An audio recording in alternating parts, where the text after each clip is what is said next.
A special thank you to each of our subscribers who make this channel possible. Here's today's story.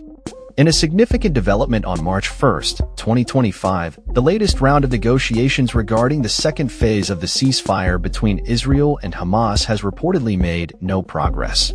This news comes as the first phase of the ceasefire is set to expire today, raising concerns about the potential resumption of hostilities in the Gaza Strip. A senior Hamas official disclosed that there is uncertainty surrounding the resumption of talks, which were expected to continue today in Cairo. The first phase of the ceasefire, which paused 15 months of intense fighting in Gaza, saw the release of 33 hostages, including 8 deceased individuals, in exchange for nearly 2,000 Palestinian prisoners.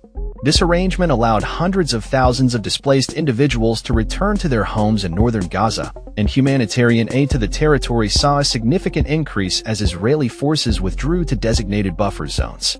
The negotiations have involved officials from Israel, Qatar, Egypt, and the United States, although Hamas has not been directly present at the talks. Instead, its position has been represented through mediators from Egypt and Qatar.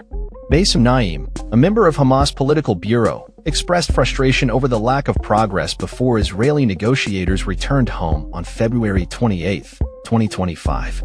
He stated that he had no idea when negotiations might resume, leaving many questioning the future of the ceasefire. The conflict has escalated dramatically since Hamas initiated the war with an attack on October 7, 2023, which resulted in the deaths of 1,200 individuals in Israel, primarily civilians.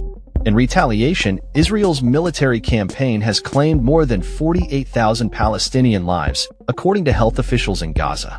These officials have indicated that a significant portion of the casualties are women and children, further complicating the humanitarian crisis in the region. As the first phase of the ceasefire nears its end, Israeli citizens rallied on March 1st, urging their government to continue with the agreement. Hamas has reiterated its commitment to fulfilling all terms of the ceasefire agreement and has called on the international community to exert pressure on Israel to advance to the second phase. Despite these calls for peace, several challenges threaten the future of the ceasefire. Israel has made it clear that it will not permit Hamas to govern the Gaza Strip following the conclusion of the conflict. Prime Minister Benjamin Netanyahu has also ruled out any role for the Palestinian Authority, which is largely dominated by Hamas' rival faction, Fatah.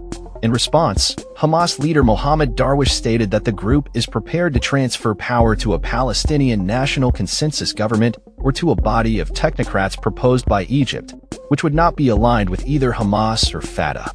Hamas has firmly rejected Israel's suggestion that its leadership go into exile as part of any agreement. Additionally, the group has turned down an Israeli proposal to extend the first phase of the ceasefire by an additional 42 days, arguing that such a move would violate the terms of the truce.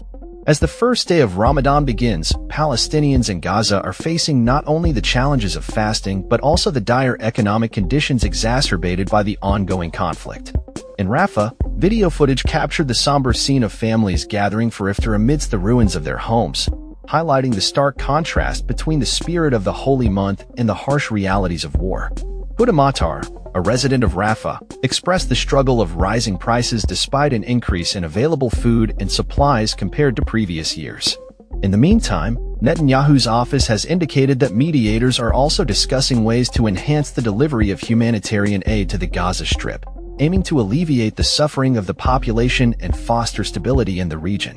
The World Food Programme has reported that during the first phase of the ceasefire, it managed to reach 1 million Palestinians across Gaza, emphasizing the critical need for the ceasefire to hold.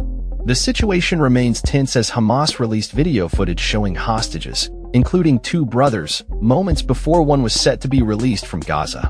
The emotional reunion highlighted the human cost of the conflict, with one brother expressing his joy at the release but lamenting the separation of families. As the world watches, the next steps in the peace negotiations remain uncertain, with both sides facing immense pressure to find a resolution that can bring lasting peace to the region. The outcome of the talks in Cairo will be pivotal in determining the future of the Gaza Strip and the broader Israeli-Palestinian conflict. That's all for this story. We upload videos every day covering many different subjects, so hit that subscribe button to stay informed. Thanks for watching.